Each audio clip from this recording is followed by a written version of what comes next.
지난 한 주간 아마도 각 교회마다 고난 주간을 맞이하여서 특별 새벽 기도회로 모인 것으로 알고 있습니다. 월요일, 화요일, 수요일 쭉 와서 이제 마지막 날을 하루 앞둔 새벽에 저희 아이가 우리 한 성도님으로부터 들은 이야기가 너무 재미있었던지 집으로 가는 편에 저에게 이런 이야기 하는 겁니다. 아빠, 한 분이 이런 얘기 하셨어요. 드디어 내일이면 끝난다. 아니, 우리 같은 애들이야 힘들게 나와서 드디어 내일이면 끝난다. 이제 뭐 부모님으로부터 상이 내게 올 것이다. 이런 기대로 오는 건 자기가 이해를 하겠는데, 아니 어떻게 어른들도 그렇게 똑같이 생각을 해요? 라고 이 친구가 말하는 겁니다. 얘야, 그게 아니야. 우리는 끝나기를 바라는 것이 아니라 결승점을 바라고 있는 거야. 한 걸음 한 걸음 완주할 이 결승의 기쁨을 위해서 가고 있는 것이야. 결코 이것이 억지가 되거나 힘들어서가 아니라, 버티는 것이 아니라 그날의 그 완성을 기뻐하는 마음으로 가는 것이야. 바로 이런 지혜로운 대답을 그때 했어야 되는데 저도 순간 당황해서, 원래 새벽기도 늘 안 하면 힘들 때가 있어. 그냥 이렇게 이야기하고 넘어갔던 것 같아서 아쉽습니다. 우리의 원래 자리가 무엇인가 한번 생각해 보십시오. 원래 자리. 나는 원래 여기인데 지금 힘들게 잠시 나와 있는 것인가? 본래 나의 자리는 이곳이고, 그래서 나는 또 다른 곳에서 삶을 살아가고 있는 것인가? 우리의 원래 자리요. 수업이 시작하였을 때 잘 지냈느냐라고 선생님이 묻고, 자, 지난주에 뭐 배웠지? 맞아. 혹시 질문 있는 사람? 라고 하면 손을 들고 꼭 이렇게 질문하죠. 언제 끝나요? 이제 시작한 수업을 끝날 생각을 하고 있을 때 선생님의 마음이 얼마나 아프시겠습니까? 지금도 혹시 그런 생각하시고 계시는 분 없으시지요? 학생의 본분의 자리가 있는데, 사실 이 친구는 우리도 그랬지만 운동장에서 공 차는 것이 좋은 겁니다. 그래서 그것이 내가 학교에 오는 이유입니다. 잠깐 여기 수업 시간에 앉아 있는 것이지, 나의 원래 자리는 거기, 무슨 일만 있으면 무조건 거기, 그곳으로 가려고 하는 바로 그러한 회복력을 가지고 있는 것이죠. 우리는 오늘 부활절 새벽에, 부활절 아침에 함께 모였습니다. 부활의 기쁨과 또 부활하신 예수님께 영광을 드리고 찬양을 드리기 위해서 함께 모였습니다. 그런데요, 성경에서 부활을 말씀하실 때 언제나 전제되는 것이 있습니다. 그건 바로 죽음이에요. 이 아침이 가능한 것도 어두운 밤이 있었기 때문에 아침이 찾아오듯, 예수 그리스도의 부활과 우리의 부활은 예수 그리스도의 죽음과 우리의 죽음이 전제가 되어야 하는 것입니다. 마치 예수님의 부활과 그 모든 십자가의 고난 당하심과 부활을 나는 앉아있고 운동선수로서 예수님이 잘 하셔서 마침내 이루셔서 수고하셨습니다 라고 하는 그러한 모습으로 생각하신다면 그것은 큰 오산입니다. 우리는 예수 그리스도에 함께 참여하여서 그분과 연합하여서 그분의 죽음이 나의 죽음이요, 그분의 부활이 나의 부활이 되어야 하는 바로 그러한 존재라는 것을 우리는 기억해야 할 것입니다. 부활의 생명, 이것은 나의 죽음을 전제로 한다. 부활은 기쁘지만, 감사하지만 여러분들은 정말로 죽으셨습니까? 정말로 여러분들은 죽으셨습니까? 그렇죠. 예수 그리스도와 함께 십자가에 못 박혀 죽었죠. 정말로 죽으셨습니까? 이렇게 계속 묻다 보면 어제 지은 죄도 생각나고, 이런 내 모습이 어떻게 죽었다고 할 수 있는가? 여전히 죄와 정욕 가운데서 살아가는 내 모습이 어떻게 나는 죽었다라고 이야기할 수 있는가? 라고 우리는 생각될 때가 있지요. 때로는 내 안에서 여전히 나의 의로운 모습 속에서 스스로를 높이 여기는 마음이 있을 수도 있고, 어쩌면 항상 확인되는 나의 부족함 속에서 나 같은 것이 어떻게 라고 하면서 그저 좌절 가운데 있는 모습이 우리의 모습일지도 모르겠습니다. 이 모든 것들은 다 죽은 것이 아닙니다. 수많은 군중들은 십자가를 바라봤지만요, 우리에게 있어서 십자가는 군중처럼 보고 있는 것이 아니라 내가 참여하여 죽어야 하는 것이요, 바로 그때에만 비로소 예수 그리스도의 생명의 부활이 내 생명의 부활이 됩니다. 그래서 오늘 본문 11절은 우리에게 이렇게 선포합니다. 우리 같이 11절 읽어보도록 하겠습니다. 시작. 이와 같이 너희도 너희 자신을 죄에 대하여는 죽은 자요 그리스도 예수 안에서 하나님께 대하여는 살아있는 자로 여길지어다. 죄에 대해서는 죽었고 예수 그리스도 안에서 하나님께 대하여는 살아있는 자로 여겨라 라고 합니다. 여기서 여기다 라고 하는 것은 그렇게 사실대로 기록되었고 그것을 그대로 인정하라는 겁니다. 감정의 문제가 아니라, 환경의 문제가 아니라, 이것은 객관적인 사실이고 그래서 그것을 그대로 받아들여라 라고 하는 뜻을 가지고 있습니다. 우리가 죄에 대해서는 죽었고 하나님께 대한 산 자라는 것을 너희는 그대로 인정하고 그렇게 여기면 살라라고 하는 겁니다. 어떻게 우리가 바로 이러한 오산이 아닌 정산을 할 수 있겠다는 말입니까? 오늘 본문은 이것에 대해서 우리에게 두 가지가 필요함을 말씀합니다. 첫 번째는 믿음입니다. 자, 8절 말씀을 같이 보겠습니다. 시작. 만일 우리가 그리스도와 함께 죽었으면 또한 그와 함께 살 줄 믿노니 라고 합니다. 뭘 믿습니까? 예수 그리스도와 죽었다면 우리는 예수 그리스도와 함께 살아날 것을 믿는다. 여기에 이 함께라는 것은 연합하는 것을 말하죠.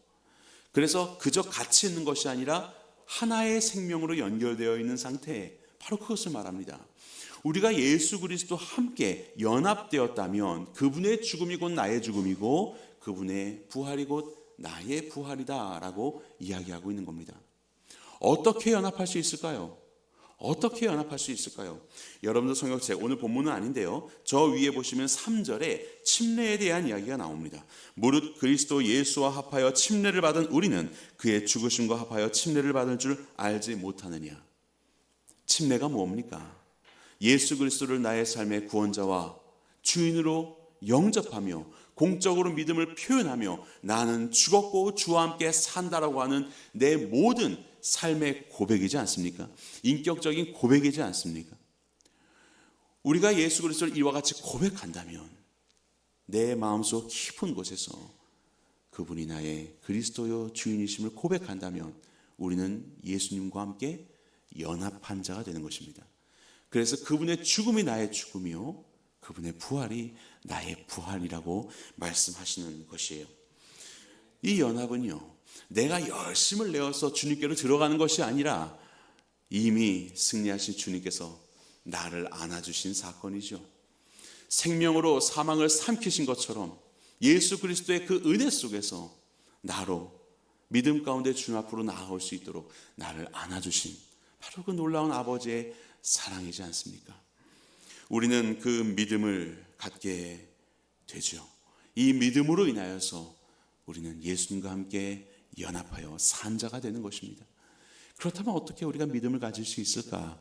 두 번째로 우리에게 필요한 것이 있는데 그것은 본문의 9절입니다. 9절 같이 보겠습니다. 시작. 이는 그리스도께서 죽은 자 가운데서 살아나셨음에 다시 죽지 아니하시고 사망이 다시 그를 주장하지 못할 줄 알미로라. 이는 이라고 하는데 그래서 왜냐하면 우리가 믿는다. 왜냐하면 그 믿음의 이유를 말하고 있죠. 그것이 뭐냐면 알기 때문이다. 이 신령한 알미 우리 안에 있기 때문이다라는 거예요. 예수 그리스도께서 죽으셨는데 그분이 살아나셨다. 다시 죽지 아니하시고 사망이 그를 주장하지 못한다. 주장하다라는 것은 주인 노릇하다는 뜻이에요. 이 큐리어스 주라는 뜻에서 온 건데 주인 노릇하지 못한다. 사망이 예수 그리스도께 주인 노릇하지 못한다. 사망이 그의 주인, 머리가 될 수 없다. 왜냐하면 예수님의 부활은 사망의 권세의 그 머리를 밟고 일어서신, 그의 모든 죽음의 권세를 밟고 일어서신 사망의 죽음을 이루시고 다시 부활하신 것이기 때문에 더 이상 사망이 예수님을 주장할 수 없다라고 이야기합니다. 이것이 바로 하나님의 말씀에서부터 창세기 3장에서부터 여자의 후손이 뱀의 머리를 밟을 것이라고 말씀하신 하나님의 말씀과 수많은 하나님의 말씀이 이루어진 이 땅에 하나님께서 베풀어 주신 우리의 현실이 되었습니다. 우리가 이것을 안다면 정말로 예수님이 우리의 구원자가 되심을 아는 것이고 그분을 믿을 수 있게 되는 것이지요. 이 거룩한 지식으로 인하여서 예수 그리스도를 알고 하나님의 말씀으로 인하여서 성령의 역사로 이것이 깨달아지고 그리고 이것이 인정되어지고 그래서 이것을 믿음으로 인하여서 우리는 예수님과 연합한 자가 되는 것입니다. 이것은 어떤 감정을 말하는 것이 아닙니다. 어떠한 보여지는 현상들을 말하는 것이 아닙니다. 바로 여러분들의 심령 가장 깊은 곳에서 우리의 삶에 고백되어질 나의 신앙의 고백이 되어야 되는 것이에요. 예수 그리스도, 죽음 권세 이기시고 다시 부활하신 주님께서 나의 그리스도시요 나의 주인 되십니다. 이 온전한 고백이, 이 신령한 고백이 우리의 고백이 되길 주님의 이름으로 간절히 축원합니다. 바로 이러한 것 속에서 다시 11절은 우리에게 말하고 있는 겁니다. 이와 같이 너희도 너희 자신을 죄에 대하여는 죽은 자 그리스도 예수 안에서 하나님께 대하여는 살아있는 자로 여겨라. 그렇게 계산하고 살아라. 이것이 오산이 아니라 정산이다. 여전히 너희 안에 죄가 범해지는 것 같고 여전히 불완전한 모습이 있어서 정말로 나는 주님과 연합한 자가 맞아? 나는 정말로 부활할 수 있는 건 맞아? 라고 하는 의문이 들 때 아니야. 맞아. 너희는 죄에 대해서 죽은 자야. 더 이상 죄가 물론 우리의 연약함 속에서 죄의 모습들이 나오지만 더 이상 이 죄가 너희들을 좌지우지할 수 없어. 너희의 주인 노릇할 수 없어. 왜냐하면 너희의 머리는 예수 그리스도시니까. 이것을 성경은 우리에게 분명히 말씀하고 있는 것입니다. 그리고 우리로 살아있는 자가 되라고 하는 것이죠. 하나님께 대하여 살아있는 자. 이건 무엇입니까? 죽은 것에서 끝나는 것이 아니라 이제는 하나님께 대하여 반응하며 살아가고 있는 우리의 현재를 살아가라고 하는 거죠. 그게 살아있는 자. 살아있는 자는 반응하거든요. 이제는 우리가 죄와 세상의 사탄의 나라에서 살았었던 우리의 모습이라면 이제는 예수님의 은혜로 구원받아 하나님의 나라를 살아가는 존재이기에 이제는 우리의 주인 되신 주님, 우리의 주인 되신 하나님 안에서 반응하는 삶으로, 그 안에서 살아가는 삶으로 너희는 살아가는 존재라는 것을 기억하라라고 이야기합니다. 여기까지 이야기하면 다 맞는 말인데 그럼에도 불구하고 여전히 우리의 삶은 죄의 그늘 속에서 머물고 계십니까? 여전히 그 연약함 속에서 거듭 확인되어 하나님이 말씀하신 이 말씀들이 너무 뜬구름 잡는 것 같으십니까? 나의 원래 자리가 무엇인가? 이것을 이야기했죠. 이제 성도는요, 우리는 변화되어 우리의 원래 자리가 뒤바뀐 존재입니다. 고무줄을 한번 생각해 보십시오. 고무줄의 한쪽 끝을 앞쪽으로 콱 박아서 그 자리를 찍었다고 합시다. 그럼에도 불구하고 한쪽 고무줄을 쭉 늘리면 이 자리를 떠나서 다른 자리까지로 가게 되겠죠. 하지만 이내 시간이 지나면 어떻게 되겠습니까? 놓아버리는 순간 다시 돌아오는 거지요. 우리가 살아가는 삶의 원래의 자리가 그저 세상이야, 죄야. 그러다가 고난주간이나 부활절이나 이런 특별한 절기 때 힘쓰고 애써서 주님께 나아간다면 이게 내 원래 자리고, 그래서 힘써서 애써서 주님께 나아간다면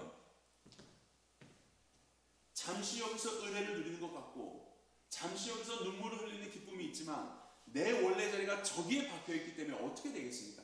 다시 돌아가는 거죠. 이 문 앞을 나서는 순간 그 모든 은혜는 사라지고 다시 이 세상으로 돌아가서 사는 내 원래 자리? 혹 그렇게 생각하시는 분 계십니까? 그런데 주의 말씀은 그렇지 않다라고 합니다. 너희는 그렇게 여기지 말라라고 합니다. 너희의 원래 자리는 예수 그리스도로 우리는 이 안에서 자리 잡혀진 예수 그리스도의 십자가와 부활로 인해서 우리는 바로 여기에 박혀진 존재라고 성경은 말씀하고 있는 거예요. 물론 우리의 연약함으로 인해서 잠시 기웃기웃거리다가 이 세상의 그럴듯한 그 애굽의 삶으로 잠시 누리고 싶은 마음이 들지요. 어제도 그랬고 심지어 오늘 아침에도 그랬을지 몰라요. 하지만 우리의 원래 자리는 예수 그리스도 안에 있기 때문에, 주님과 함께 연합한 자리에 있기 때문에 우리는 여기에 있다고도 다시 주님 앞으로 가게 되는 거죠. 다시 주님 앞으로. 예수 그리스도의 십자가가 바로 이 길을 열어놓으신 겁니다. 주님의 은혜는 오늘도 우리를 맞이하고 계시는 거예요. 너희의 죄를 자백하면 그는 미쁘시고 의로우사 우리의 죄를 사하시며 우리를 모든 불에서 깨끗하게 하시는 주님의 놀라우신 사랑이 오늘도 우리에게 있기 때문에, 비록 여전히 성도이지만 연약한 세상 속에서 이리저리 치이고 물들며 살아가지만 우리는 다시 우리의 원래 자리를 알고 우리는 다시 돌아갈 수 있는 겁니다. 이것이 은혜입니다. 우리는 바로 이 은혜를 받은 자가 되었습니다. 성도는 죄를 짓지 않는 자가 아닙니다. 설령 죄를 지어도 다시 하나님께로 돌아갈 수 있는 자이죠. 그것이 바로 우리의 삶이에요. 그래서 우리는 이 부활의 영광을 함께 누리며 감격할 수 있습니다. 비록 연약한 우리의 모습이 오늘에 있지만 우리의 결국은 이 부활의 생명이 있기 때문입니다. 그래서 두 가지를 적용해 볼 수 있을 거예요. 하나는 연약한 가운데 낙심하지 마십시오. 주님은 오늘도 여러분들을 안아주고 계십니다. 알고 보니 돌아가야 계실 줄 알았는데 바로 이 자리에서 나를 그 품에 삼키고 계시는 주님의 은혜를 우리는 깨달아가게 될 것입니다. 그것이 바로 구원받은 성도의 담대함이지요. 그리고 두 번째가 있다면 바로 이 놀라운 은혜를 세상 가운데 증거하며 사셔야 합니다. 세상 사람들이 교회를 미워하는 이유가 뭡니까? 우리가 온전하지 않아서, 완전하지 않아서 미워하는 것이 아니라 완전한 척해서 미워하는 거죠. 우리가 뭐 시험 보고 노력해서 자격 시험 봐가지고 구원을 취득했습니까? 아니요. 오직 주의 은혜로 예수 그리스도를 향한 우리의 전 인격적인 고백 속에서 그분과 합하여 죽음에서 부활케 되었는데 왜 우리는 세상에 대해서 이렇게 넉넉하지 못합니까? 이 은혜로 구원받은 자답게 저들을 살피고 배려하고 사랑하고 내어주고 용서하고 섬기며 살아가는 거룩한 성도들이 되십시오. 바로 그런 우리의 삶의 모습에서 내게 먼저 찾아오셔서 이 일을 이루신 예수 그리스도의 십자가의 길이 무엇인지, 그리고 부활의 영광이 무엇인지, 그것을 여러분들의 삶을 통하여서 세상을 향한 메시지로 선포하시기를 바랍니다. 바로 이런 놀라운 삶으로 우리를 불러주신 주님 앞에 감사하며 이 부활절, 부활의 영광과 기쁨 가운데 살아가시는 모든 새누리 형제 자매님들 되시기를 주님의 이름으로 간절히 축원합니다.